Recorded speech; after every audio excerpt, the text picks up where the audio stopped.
Have you ever, like, really sat down and thought about, the idea that we might be way more connected than we realize?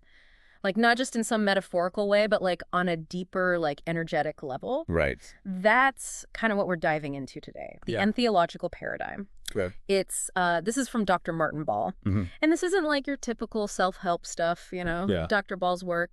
It goes into some pretty thought-provoking, kind of out there ideas, Okay. starting with this idea that, get this, we are all essentially God. And he doesn't just mean that in like a metaphorical sense either. He's talking about a literal interpretation Wow. that we're all part of, like one singular unitary energy being or something like that. Okay, yeah, that's a lot to process. A big idea. It definitely challenges how we normally think about things, that's for sure. So, okay, if we're all part of this unitary energy being, Mm-hmm. what's stopping us from actually experiencing that? Like, why don't we feel that connection all the time? Well, Dr. Ball, he points to the ego, our sense of ourselves as separate individual selves. He's saying that it's our ego that creates these limitations, these boundaries. Okay, so it's like we're putting up walls without realizing it. Exactly. It's like we're building these walls and then we forget that we built them in the first place. And we're stuck in here. And we can't see beyond them. Exactly. He sees the whole world, everything in it, as different forms of this one energy, this unitary energy being. Okay. And our egos, they're like blinders, Right. They're keeping us from seeing the bigger picture. Okay, so is that where entheogens come in? Like, these substances, they help us break through those barriers, the ones our egos built. That's the heart of his argument, yeah. He thinks certain entheogens, DMT and 5-MeO-DMT especially, they can be like a catalyst. They shake things up and cause what he calls ego dissolution. Ego dissolution. Yeah, like dissolving the ego, letting go of that separate sense of selves. And when that happens, we can directly experience this unitary energy being. It's like he describes them as a crystal key. A crystal key. Yeah, like they unlock a door to a deeper understanding of ourselves and like the entire universe. That's a pretty powerful image, the crystal key. It is. Makes me think of, other spiritual traditions. Like, I've heard stuff about opening chakras or connecting to some universal energy field. Is it like the same kind of thing? You've got a good point. There are definitely some things that sound similar to other spiritual practices. Okay. But what makes Dr. Ball different is how much he emphasizes actually experiencing it firsthand over just believing in it. So it's not about, like, adopting a whole new belief system. It's about having this direct experience that goes beyond beliefs altogether. Yeah, exactly. He says a lot of traditional methods, like even meditation, they kind of still operate within our existing beliefs and thought patterns. Same stuff we're trying to get past. So you're trying to use the system to get out of the system. Yeah, kind of, and it's really hard. So we're saying it's not about adopting a new belief system. It's about having this direct experience that goes beyond beliefs altogether, right? Exactly. And he says that 5-MeO-DMT, especially, it's really powerful in how fast and intensely it can create this ego-dissolving experience. Okay. Like it gives you a more direct path to experiencing this unitary energy being. Interesting. Because you kind of bypass all the intellectual stuff that comes with some of these other spiritual practices. Yeah, right. But he's really clear this isn't about just getting high. Yeah.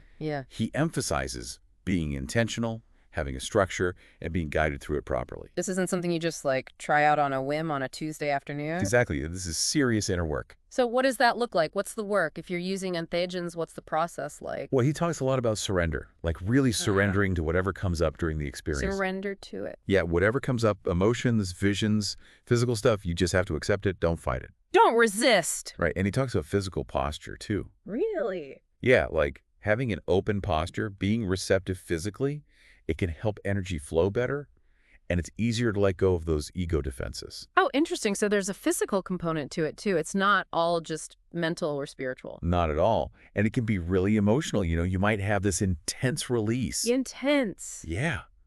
Think about it. We could be talking about letting go of these really ingrained patterns, beliefs you've carried for years. Right. Even lifetimes, he says. Wow. It's not always easy. There could be tears, laughter, even physical purging. Oh, okay. Yeah, that sounds kind of intense, not gonna lie. It can be. And when we talk about these experiences, these ego-dissolving states, is it like, are you visiting other realms, meeting spiritual beings? What are these experiences? Oh, man, that's when it gets really interesting. Dr. Ball, He calls it the divine imagination. The divine imagination. Okay. Yeah, and it's not necessarily about going to other realms, like in the traditional sense. Okay. He says it's more like a reflection of our own energy showing up in different So ways. it's like a mirror. Yeah, like a multidimensional mirror. Okay. It's showing us our own consciousness. So the beings, the places you might see, they're not like not real. They're part of you. They're part of your consciousness, your energy. Exactly. Wow. And that's part of what makes it so challenging. How so? Because you got to learn to stay present, stay aware, even when your ego tries to come back in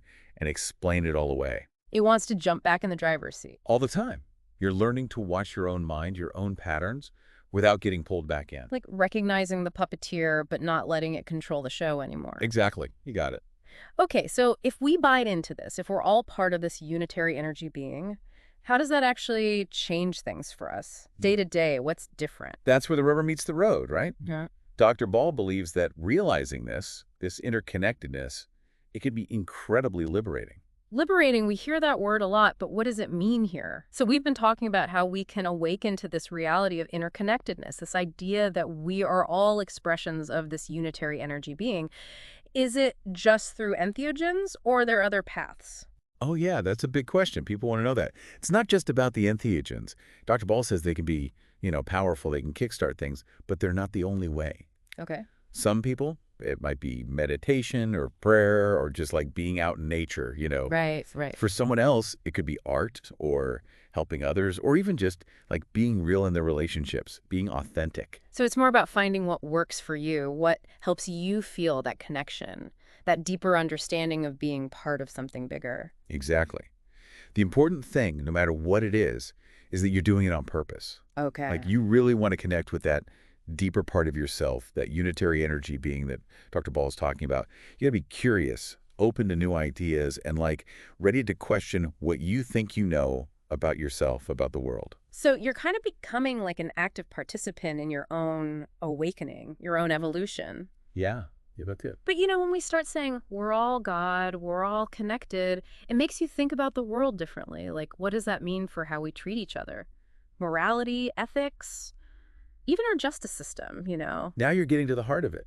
Dr. Ball says, if we really got this idea, if we truly believed in our interconnectedness, it would change everything about our values and how we treat each other.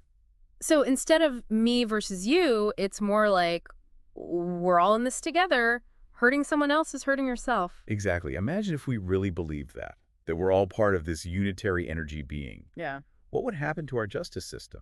It would look a lot different, that's for sure. What if it was about healing?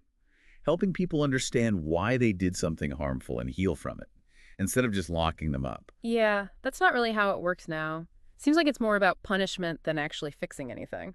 It's a huge shift. And to be fair, Dr. Ball knows it's not easy. He knows it would take a massive change in how we think, as a society. We're so used to this idea that we're all separate. So how do we even start to bridge that gap?